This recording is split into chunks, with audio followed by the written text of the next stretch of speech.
আসসালামু আলাইকুম রহমতুল্লাহি ওবরকাতুহু।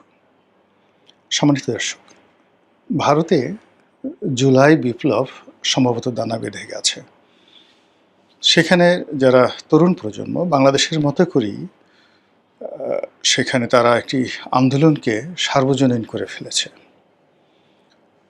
বাংলাদেশের মতো এবং নেপালের মতো জেনজিদের যে আন্দোলন, সেই আন্দোলনে দেশের সকল গুরুত্বপূর্ণ রাজনৈতিক দল, বিজেপি এবং তাদের যারা সহযোগী তারা ছাড়া প্রায় সবাই রাজপথে নেমে গেছেন। দিল্লি এখন রীতিমতো অগ্নিগর্ভ। আমার জানা মতে গত সেই যতদিন থেকে রাজনীতি দেখছি, দিল্লির মাটিতে এত বড় বিদ্রোহ, এত বড় বিপ্লব এটা কখনো দেখা যায়নি। সেখানে কংগ্রেস থেকে তৃণমূল কংগ্রেস, আম আদমি পার্টি থেকে শুরু করে আরও অনেকে, তারা সবাই এই জেএনজির সঙ্গে যুক্ত হয়েছে নরেন্দ্র মোদী সরকারের পতনের জন্যে এবং একই সঙ্গে তাদের দাবি আদায়ের জন্য। এই আন্দোলনকে চাঙ্গা করার জন্য পশ্চিমবঙ্গের সাবেক মুখ্যমন্ত্রী মমতা ব্যানার্জি তিনি সেই দিল্লিতে রওনা করেছেন বা দিল্লিতে গেছেন। অন্যদিকে ভারতের অন্যতম মেগা স্টার থালাপতি বিজয়, যিনি তামিলনাড়ু থেকে সম্প্রতি প্রধান মুখ্যমন্ত্রী নিযুক্ত হয়েছেন এবং তামিলনাড়ুতে তার যে উত্থান এটা বিস্ময়কর। সবাই সেখানে তাকে অনেকটা দেবতার মতো মনে করে। এমনি তামিলনাড়ুর যে রাজনীতি, সেখানে সবসময় চলচ্চিত্র জগতের যারা নায়ক এবং নায়িকা তাদেরকে সবাই দেবতার আসনে বসান। যেমন একেবারে রামচন্দ্রন যিনি ছিলেন, সবাই তাকে আসলে রাম হিসেবেই সম্মান জানাতেন, ভক্তি করতেন, শ্রদ্ধা জানাতেন এবং যতদিন তিনি ছিলেন ততদিন জনগণ তাকে দেবতা রাম হিসেবে নির্বাচিত করেছে। এবং রামের পরে সীতা রূপে বা রামের স্ত্রী রূপে, রামের প্রেমিকা রূপে জয়ললিতাকে তারা যেভাবে তাদের টোটাল তামিলনাড়ু রাজ্যের মা হিসেবে তারা সম্মান করেছেন, একেবারে মৃত্যু পর্যন্ত এটি ভারতের অন্য কোনো প্রদেশে কল্পনাই করা যায় না। তো রামচন্দ্রন এবং জয়ললিতা, তাদের পরে ঠিক সেই জায়গাটাতে এখন থালাপতি বিজয় মুখ্যমন্ত্রী হিসেবে নির্বাচিত হয়েছেন এবং তিনি নির্বাচিত হওয়ার পরে সেখানে যে ব্যাপক সার্বজনীন রাজনীতি শুরু করেছেন, মুসলমানদের অধিকার প্রতিষ্ঠা, অন্যান্য সংখ্যালঘুদের অধিকার প্রতিষ্ঠা করা, গরু জবাই করতে দেয়া এবং হিন্দুদের বাড়াবাড়ি বন্ধ করার ব্যাপারে সে যে কঠোর ব্যবস্থা তিনি গ্রহণ করেছেন, এই জন্য পুরো ভারতবর্ষে তার একটা ইমেজ গড়ে উঠেছে। আর এমনি চলচ্চিত্রে তার অভিনয়ের কারণে থালাপতি বিজয়, আমি তো আগেই বলেছি, মেগা স্টার। দক্ষিণ ভারত বা এই তামিলনাড়ু থেকে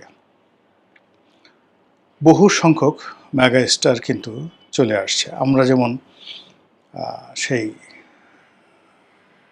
জয়ললিতাকে জানি, রামচন্দ্রকে জানি, থালাপতি বিজয়কে জানি, তো ওদের এখান থেকে কিন্তু উঠে আসছেন রশ্মিকা মান্দানা, এখান থেকে উঠে আসছেন শ্রীদেবী, আর এখান থেকেই উঠে এসছেন কমল হাসান, এখান থেকে উঠছেন যে এই মুহূর্তে সেই নামটা রজনীকান্ত, ভারতের অন্যতম প্রধান মেগাস্টার রজনীকান্ত।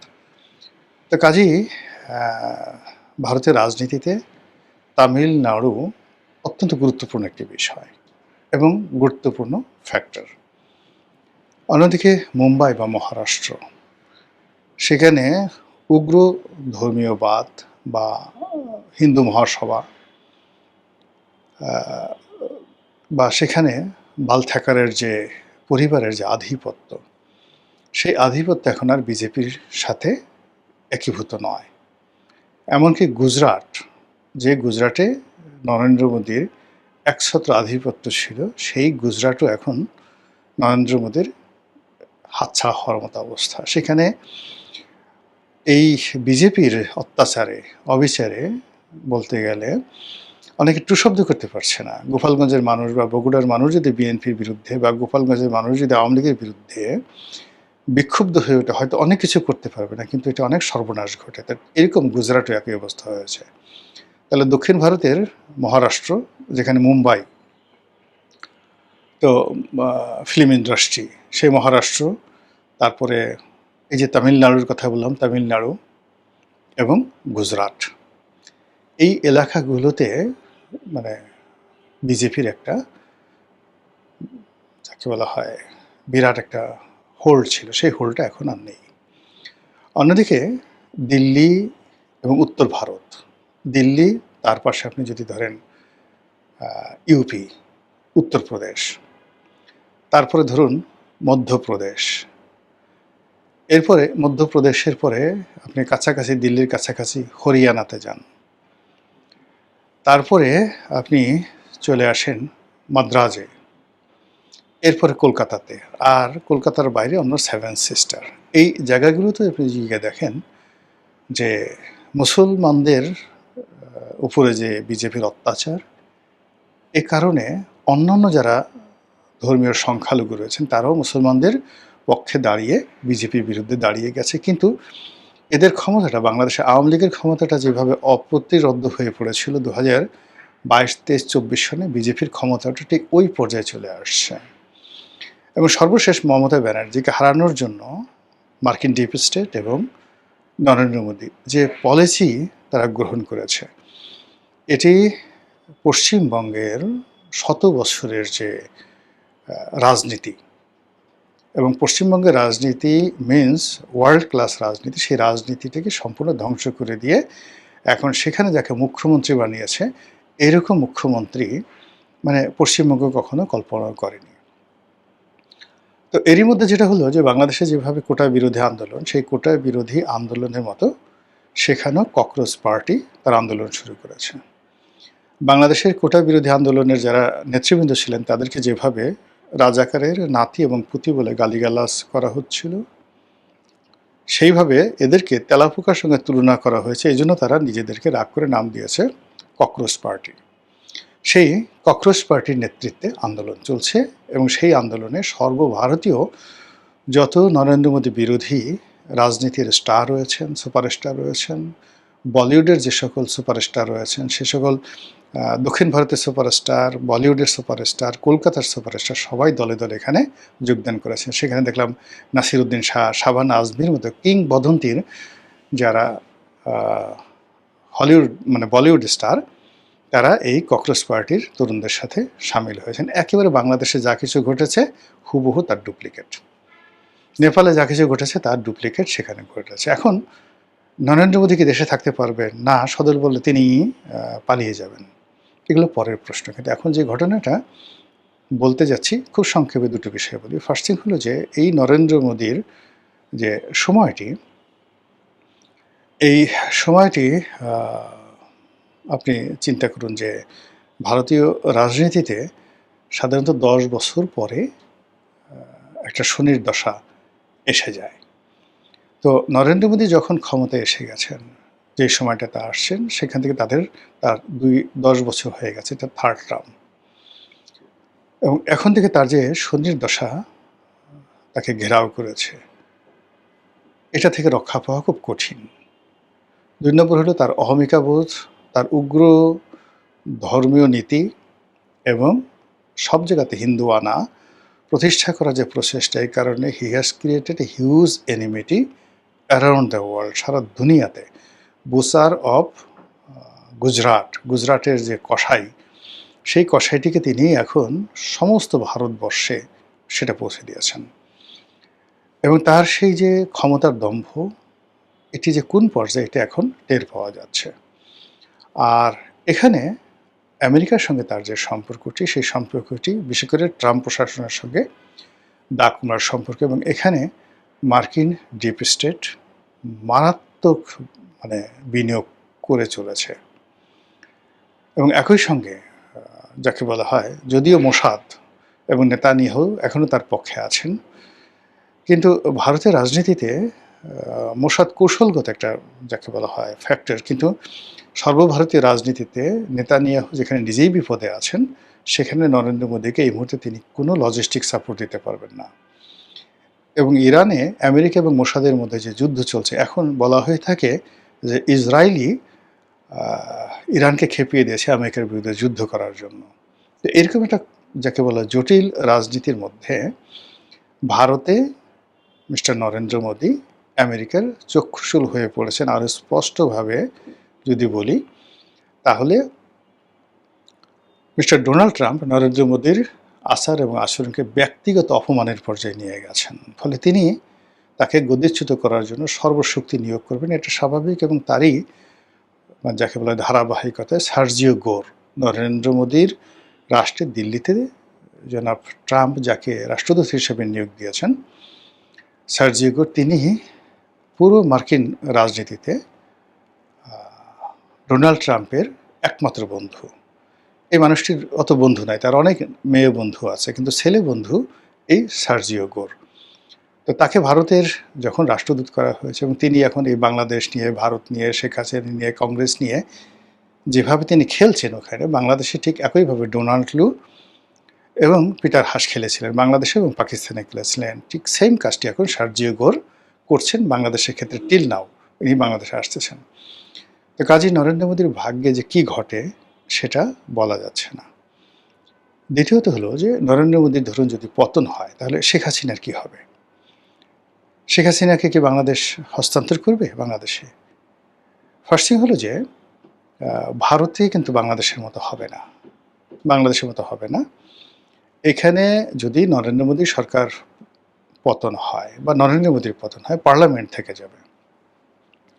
সেখানে হয়তো দেখা গেল যে প্রধানমন্ত্রী পরিবর্তন হবে, মন্ত্রী পরিষদ পরিবর্তন হবে, কিন্তু পার্লামেন্ট থেকে বিজেপি যেহেতু সংখ্যাগরিষ্ঠতা লাভ করেছে, কাজেই তাদের ভিতর থেকে অন্য কেউ প্রধানমন্ত্রী হবেন। এটা হলো প্রথম সমীকরণ। দ্বিতীয়ত হলো রাজনৈতিক দলগুলো যদি চাপ দেয়, তাহলে হয়তো বিজেপি যদি বলে, অর্থাৎ নরেন্দ্র মোদীর পরে যিনি প্রধানমন্ত্রী আসবেন, তিনি ইচ্ছা করলে একটা মধ্যবর্তী নির্বাচনে যেতে পারেন। তো ঘটনা যাই হোক না কেন, সেক্ষেত্রে কংগ্রেস গুরুত্বপূর্ণ ফ্যাক্টর হিসেবে আসবে, রাহুল গান্ধী, সোনিয়া গান্ধী ভারতীয় রাজনীতিতে। এবং আপনারা জানেন যে আওয়ামী লীগের সঙ্গে, নেহেরু পরিবারের সঙ্গে একটা ঐতিহাসিক সম্পর্ক রয়েছে। বর্তমান প্রিয়াঙ্কা গান্ধী, তারপর সোনিয়া গান্ধী, রাহুল গান্ধী, এদের সঙ্গে শেখ হাসিনা এবং এই শেখ পরিবারের যে ব্যক্তিগত সম্পর্ক, এটি নরেন্দ্র মোদীর সঙ্গে এই সম্পর্কটা কল্পনাই করা যায় না। নরেন্দ্র মোদীর সাথে সম্পর্কটা হলো ফর্মাল, রাষ্ট্রনৈতিক, স্বার্থ সংশ্লিষ্ট। কিন্তু গান্ধী পরিবারের সঙ্গে শেখ হাসিনার সম্পর্ক হলো আত্মিক। কাজে এখানে যে রাজনৈতিক পট পরিবর্তন হবে, সেই পট পরিবর্তনে সঙ্গত কারণে এখানে ক্ষমতায় আসবে যাকে বলা হয়, ক্ষমতায় আসবে সেখানে কংগ্রেস, বা কংগ্রেসের সাথে অন্য যে রাজনৈতিক জোটগুলো রয়েছে, মোর্চায় রয়েছে তারা, এবং তাদের সঙ্গে শেখ হাসিনার সম্পর্ক বর্তমান বিজেপির চাইতে আরও বেশি। ২ নম্বর হলো কংগ্রেসের সাথে বাংলাদেশের যে সম্পর্ক লিবারেল, বিজেপির মতো না, সেটা আলো লিবারেল। এবং সেক্ষেত্রে বর্তমান বিএনপি থেকে শুরু করে আরও অনেকের সাথে ভারতের যে সম্পর্ক কংগ্রেসের মাধ্যমে, এটি আরও সহজতর হবে। একেবারে থার্ড অপশন হলো যে ভারতে কোনো অবস্থাতেই জরুরি আইন হতে পারে, কিন্তু মার্শাল ল হবে না। রাজনীতিবিদদের হাতে ওখানে গণতন্ত্রটা এত শক্তিশালী যে সেখানে বাংলাদেশের মতো এরকম 111, 211, 311 এগুলো কল্পনাই করা যায় না। পাকিস্তানের মতো ওখানে সামরিক শাসন কল্পনাই করা যায় না। এবং ওখানে সেনাপ্রধান যত কিছু হোক না কেন, তিনি প্রতিরক্ষা মন্ত্রীর সামনে ওইভাবে মাথা উঁচু করে দাঁড়াবেন, নট লাইক দ্যাট। আবার ওখানে সেনাপ্রধানকে বা সেনাবাহিনীকে রাজনৈতিক লোকজন তাদের ব্যক্তিগত ভোট রিগিংয়ের কাজে ব্যবহার করবেন, এটি একেবারেই অসম্ভব ব্যাপার। ফলে ওখানে অনেকে দেখলাম যে বাংলাদেশে খুব যাকে বলা হয় নরেন্দ্র বিরোধী, যারা বিরোধী লোক আছেন, তারা ইন্টারনেট ফাটিয়ে ফেলছেন যে সেনাপ্রধান নরেন্দ্র মোদীকে হুকুম দিয়েছেন যে তুমি দেশ ছেড়ে পালিয়ে যাও, জাস্ট লাইক বাংলাদেশের মতো করে। তো এই জিনিসগুলো হবে না। এখানে যেটা মানে 90% সম্ভাবনা, সেই 90% সম্ভাবনা হলো যে নরেন্দ্র মোদী তার উগ্রনীতি বাদ দিতে বাধ্য হবেন, আন্দোলনকারীদের সঙ্গে তার একটা সমঝোতা হবে, এবং ভারত তার যে উগ্রবাদিতা এটা বাদ দিয়ে অনেকটা লিবারেল ডেমোক্রেসিতে চলে আসবে। এটাও যদি হয় সেটাও মন্দের ভালো, আমাদের সকলের জন্য মন্দের ভালো।